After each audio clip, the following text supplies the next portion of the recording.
Shri Krishna Govind channel में आपका हार्दिक स्वागत है। आपको करवा चौथ की व्रत की पूरी कहानी कथा सुनाई जाएगी। इससे पहले वीडियो को लाइक और चैनल को सब्सक्राइब जरूर कर लें। अब कहानी को शुरू करते कहानी शुरू करने से पहले आप एक बात ध्यान से सुन लें।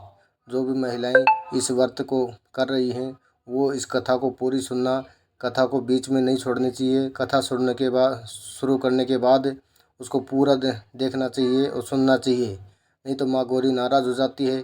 इसलिए हम यही प्रार्थना करते हैं कि माँ गौरी की कृपा आप पर हमेशा बनी रहे और कहानी को पूरा सुने। अब चलिए शुरू करते हैं इस कहानी को। एक समय की बात है, एक साहूकार के 7 बेटे और एक बेटी थी। बेटी का नाम करवा था। सातों भाई व्यापार करते थे और एक समय की बात है, बेटी अपने मायके आई हुई थी। उस समय करवा चौथ का व्रत आ गया तो उसने निर्जला व्रत रख लिया। सातों भाई शाम को काम करके व्यापार करके घर पे आते हैं और भोजन ग्रहण करने बैठ जाते हैं। तभी करवा से कहते हैं कि बहन आप भी आ जाओ, भोजन कर लो। तो करवा कहती है कि मैंने आज निर्जला व्रत रखा है, जब तक चांद को अर्घ्य दे नहीं दूंगी तब तक मैं भोजन ग्रहण नहीं करूंगी। सातों भाई चिंतित हो गए। उसमें से सबसे छोटा भाई था, वह ज़्यादा ही चिंतित हो गया। उसने भाई को ऐसी उदास हालत में देखा तो उसने मन ही मन एक प्रोग्राम बनाया और उसने एक दीपक लिया, एक चलनी ली और घर के पास ही एक पीपल का पेड़ था, उस पेड़ पे चढ़कर चलनी में दीपक जलाकर रख दिया और दूर से ऐसा प्रतीत होने लगा कि वह चांद उदय हो गया है। तभी बहन को आकर कहता है कि बहन चांद उदय उदय हो गया है, आप अर्घ्य दे दें और भोजन ग्रहण कर लें। क्योंकि भाई को बहन की ये दशा देखी नहीं जा रही थी, वो बड़ी ही व्याकुल हो गई थी। तभी बहन दौड़ी दौड़ी छत पे जाती है और चंद्रमा को देखती है तो चंद्रमा वैसे ही दिखाई दे रहा था जैसे पहले दिखाई, सेम चंद्रमा की तरह ही दिखाई दे रहा था। वो एक डुप्लीकेट था, उसने भाई ने रखा था। तो उसको ऐसा लगा कि हाँ चंद्रमा ही दिखाई दे रहा था, क्योंकि वो भूख से व्याकुल थी, वो उस बात को समझ नहीं पाई और उसने अर्घ्य देकर भोजन ग्रहण करने बैठ जाती है भाइयों के साथ। तभी पहला निवाला लेती है तो उसको छींक आ जाता है, क्योंकि माँ गौरी नाराज़ हो जाती है। दूसरा निवाला लेती है तो उसमें बाल निकल आता है, तब भी माँ गौरी। और तीसरा निवाला लेती है तभी ससुराल से बुरी खबर आ जाती है कि उसका पति बहुत ही बीमार है, वो जैसी भी हालत में है उसी समय चली आई। माँ गौरी बहुत ही नाराज़ हो गई है उसके ऊपर, करवा के ऊपर, और वह मायके को चल देती है। दौड़ी दौड़ी ससुराल पहुंचती है तो देखती है कमरे में उसका पति मृत दिखाई दे रहा है। वह अपने पति के पास बैठ जाती है और देखने लगती है कि ये तो ख़त्म हो गई। करवा अपने पति के पास बैठकर देखती रहती है, लेकिन वो कहीं बोल भी नहीं पाते हैं, क्योंकि उनका पति तो ख़त्म हो चुका था। माँ गौरी की उन पर दशा लग गई थी। घर वाले जब करवा के पति को शमशान में जलाने के लिए जाने की जिद करते हैं तो करवा ले जाने नहीं देती है।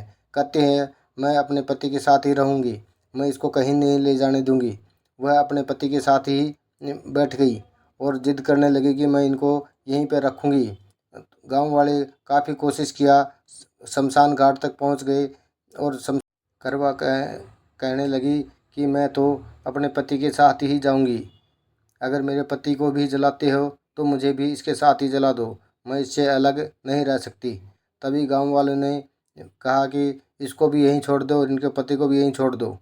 वो शमशान घाट में छोड़ के आ जाते हैं। गौरी वहीं पे एक झोपड़ी बना लेती है, वहीं पे रहने लग जाती है और अपने पति की देखभाल साफ सफाई करती है रोज़। और उसमें से जो कुछ भी कण उगता था उसको वह एक साइड में रख लेती थी और साफ सफाई करती रहती थी। अगले वर्ष फिर करवा चौथ का व्रत आ जाता है तो करवा चौथ का व्रत वो कर नहीं सकती थी, क्योंकि उसका पति मृत पड़ा था। उसकी भाभीयों ने फिर व्रत रखा और व्रत रख के उसको आशीर्वाद देने के लिए उसके पास आई। तो भाभियाँ उनसे बड़ा ही प्रेम करती थी, तो वो अपनी भाभीयों से भी प्रेम करती थी, इसलिए वो उसके पास आई और उन्होंने आशीर्वाद देने के लिए आई। तो पहली भाभी से कहता है कि मुझे भी सुहागिन बना दो, मैं भी व्रत करना चाहती हूँ। तो वो कहती है अगली भाभी से पूछना। वो ऐसे करके सातों भाभियाँ उसके पास आती हैं और जब छठी भाभी आती है तो वो भी कहती है कि मुझे सुहागन बना दो, करवा कहती है कि मुझे सुहागन बना दो, मैं भी व्रत करना चाहती हूँ। लेकिन छठी भाभी कहती है कि जब सातवीं भाभी आए तो उसमें इतनी शक्ति है, उसमें माँ गौरी की शक्ति है, वो आपके पति को जीवित कर सकती है। आप एक ऐसा काम करना कि जब वह सातवीं भाभी आपके पास आए तो उसको आप उसके पैर पकड़ लेना और उसको जाने मत देना। उसके सामने हाथ पैर सब जोड़ना और वो आपसे प्रसन्न होकर आपके पति को जीवित कर सकती है। तभी करवा ये करवा ये सोचने लगी कि कब भाभी आए। तभी सातवीं भाभी आती है तो करवा उसके पैर पकड़ती है, हाथ पैर जोड़ती है और कहती है कि आप मेरे पति को जीवित कर दो। वह मना करती है। काफ़ी कोशिश करने के बाद सातवीं भाभी हार जाती है और उस पर दया आ जाती है। तो वह अपनी छोटी उंगली को काट कर उसमें से अमृत निकाल कर और उसके पति के मुंह में डाल देती है।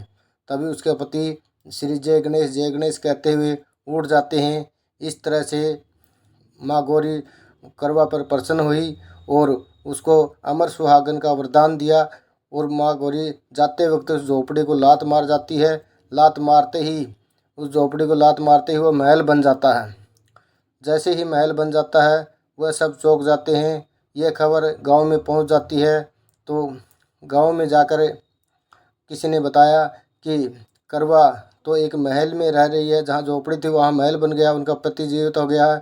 तो वो कहती है कि उसके पति को लेके आते हैं, उनको करवा को अपने घर लेके आते हैं। ढोल बाजे नगाड़े के साथ पूरे गांव वाले घर परिवार वाले जाते हैं और करवा को लेने के लिए, उसके पति को लेने के लिए तब जाके करवा को अमर सुहागन का वरदान मिला था। इसलिए माँ गौरी को हमेशा खुश रखना चाहिए। माँ गौरी की कृपा से ही सभी काम पूर्ण होते हैं। जो भी व्रत रख रही महिलाएं वो माँ गौरी की कृपा से अमर सुहागन का वरदान मांगे। इससे पहले वीडियो को लाइक और चैनल को